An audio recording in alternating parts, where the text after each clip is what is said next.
Bismillahirrahmanirrahim. Assalamualaikum warahmatullahi wabarakatuh. Sabahul khair ayol asdiko. Kaifa halukum? Atamanna bisihha wal afiyah. Bagaimana kabarnya hari ini teman-teman? Saya harap teman-teman semua dalam keadaan sehat wal afiyah. Baik, fi hadzal yaum sanata'allamu ilmu diniyah anil asmaul husna al-mumit, al-hayy, al-qayyum, dan al-ahad. Baik teman-teman, pada pertemuan kali ini kita akan belajar pendidikan agama Islam tentang Asmaul Husna. Qabla an nata'allamu anil Asmaul Husna, uridu an ubayyina lakum marratan saniyan anil mawad allati qad ta'allamna fil usbu'il madi. Sebelum kita belajar lebih lanjut tentang Asmaul Husna, Ustada ingin mereview materi pelajaran yang kita pelajari pada pertemuan yang lalu. Ya, ada yang masih ingat pertemuan yang lalu kita membahas tentang apa? Tayyib ahsantum. Pada pertemuan yang lalu kita telah belajar kitab-kitab Allah. Kitab-kitab Allah yang diturunkan kepada Rasulnya ada 4. Yang pertama yaitu kitab Taurat. Kitab Taurat diturunkan Allah kepada Nabi Musa alaihissalam. Kitab Taurat diturunkan kepada Nabi Musa untuk didakwakan kepada kaumnya yang bernama kaum Yahudi. Kemudian kitab yang kedua yaitu kitab Zabur. Kitab Zabur diturunkan Allah kepada Nabi Daud alaihissalam. Dan nama kaumnya Nabi Daud yaitu Bani Israel. Kemudian adapun kitab yang ketiga yaitu kitab Injil. Kitab Injil diturunkan Allah Subhanahu wa taala kepada Nabi Isa alaihissalam. Dan kaumnya Nabi Isa sama dengan kaumnya Nabi Musa, yaitu kaum Yahudi. Kemudian adapun kitab yang terakhir yaitu kitab Al-Quran. Kitab Al-Quran diturunkan Allah Subhanahu wa taala kepada Nabi akhirus zaman, yaitu Rasulullah Shallallahu alaihi wasallam. Kita sebagai umat Islam harus mempercayai kebenaran Al-Quran. Kewajiban kita sebagai umat Islam yaitu kita harus membaca Al-Quran. Kita harus mempelajari kandungan isi Al-Quran, serta kita harus mengamalkannya ke dalam kehidupan kita sehari-hari. Baik, faham tuh?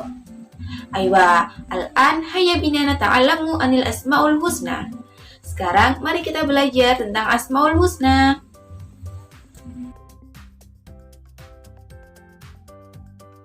Dan menjadi hal yang biasa ketika kita ingin mengetahui sesuatu, entah itu orang, manusia, tumbuhan, hewan, ataupun benda yang lainnya, maka hal pertama yang kita cari tahu adalah namanya.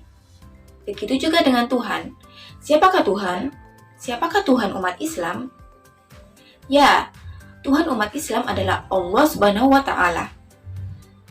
Ketika kita ingin mengenal Allah Subhanahu wa taala, maka kita harus mengetahui nama-nama Allah. Nama-nama Allah biasa kita sebut dengan Asmaul Husna. Tentunya teman-teman sudah mengetahui Asmaul Husna bukan? Karena setiap hari teman-teman sudah membaca Asmaul Husna. Hampir setiap hari teman-teman membaca Asmaul Husna ketika hendak belajar. Asmaul Husna artinya nama-nama Allah yang baik. Nama-nama Allah dalam Asmaul Husna ada 99. Akan tetapi, pada pertemuan kita hari ini, kita akan belajar hanya 4 nama-nama Allah, 4 Asmaul Husna, yaitu yang pertama Al-Mumit, artinya Maha Mematikan. Kemudian yang kedua Al-Hayyu, artinya Maha Hidup. Dan yang ketiga Al-Qayyum, artinya Maha Berdiri Sendiri. Dan yang keempat yaitu Al-Ahad, artinya Maha Esa.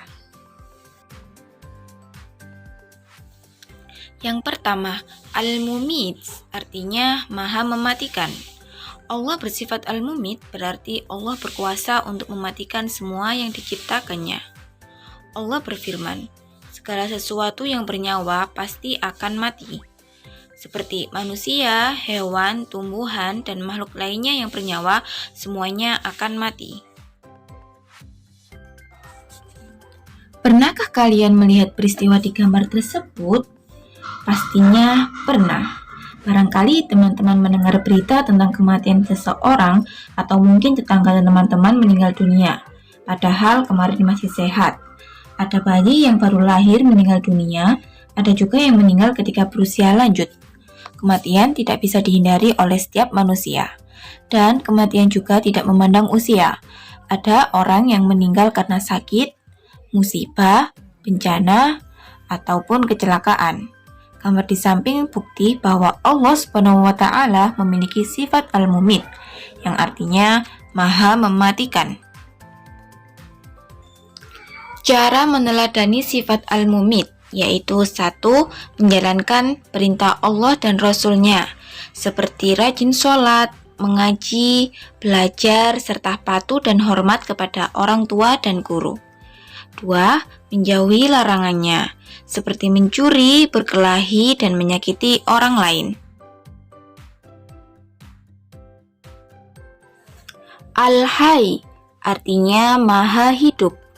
Allah memiliki sifat Al-Hayy, berarti Allah maha hidup. Kehidupan Allah kekal dan tidak akan pernah berakhir. Hal ini berbeda dengan kehidupan makhluknya yang pasti akan berakhir. Cara meneladani sifat Al-Hayyu, yaitu dengan menggunakan kesempatan hidup yang telah diberikan Allah dengan sebaik-baiknya. Bagaimanakah cara seorang pelajar mempergunakan kesempatan hidup yang telah diberikan Allah? Yaitu dengan cara belajar yang bersungguh-sungguh. Al-Qayyum artinya maha berdiri sendiri.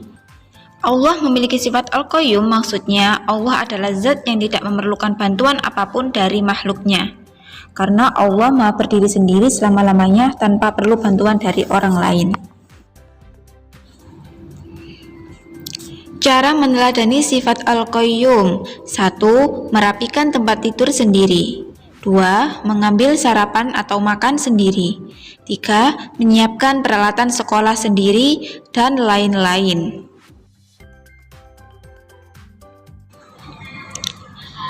Al-Ahad artinya Maha Esa. Esa artinya satu, jadi Allah itu satu dan tidak ada Tuhan selain Allah. Orang yang menyembah selain Allah disebut musyrik. Kita berdoa, beribadah, dan minta pertolongan hanya kepada Allah. Wa ba'da an tulahidu hadzal video taban araftum anil asmaul husna al-mumit, al-hayy, al-qayyum wa al-ahad. Baik teman-teman, setelah memperhatikan video ini tadi, tentunya teman-teman semua sudah mengetahui tentang asmaul husna, al-mumit, al-hayy, al-qayyum, dan al-ahad. Dan inti dari asmaul husna yang kita pelajari ini tadi yaitu yang pertama tentang al-mumit, artinya Allah maha mematikan. Kemudian yang kedua, al-hayyu artinya maha hidup. Kemudian yang ketiga, al-qayyum artinya maha berdiri sendiri. Yang keempat, al-ahad artinya maha esa. Kemudian yang kelima, bahwa setiap sesuatu yang bernyawa pasti akan mati. Segala sesuatu yang bernyawa pasti akan mati karena Allah memiliki kuasa terhadap makhluknya, yaitu mematikan dan menghidupkan makhluknya. Kemudian Allah tidak memerlukan bantuan makhluknya karena Allah memiliki sifat Al-Qayyum. Kemudian yang terakhir yaitu bahwa Allah Subhanahu wa Ta'ala adalah satu-satunya Tuhan yang wajib kita sembah. Aywa hatta huna fahimtum? Aywa qabla nahtatim hadil muqabalah la tansa ta'allamu jaidan. Sebelum kita akhiri, teman-teman harus belajar dengan giat. Teman-teman bisa mencatat poin-poin penting yang telah Ustazah sampaikan. Wal akhir, aku lulakum syukron katsiron. Wassalamualaikum warahmatullahi wabarakatuh.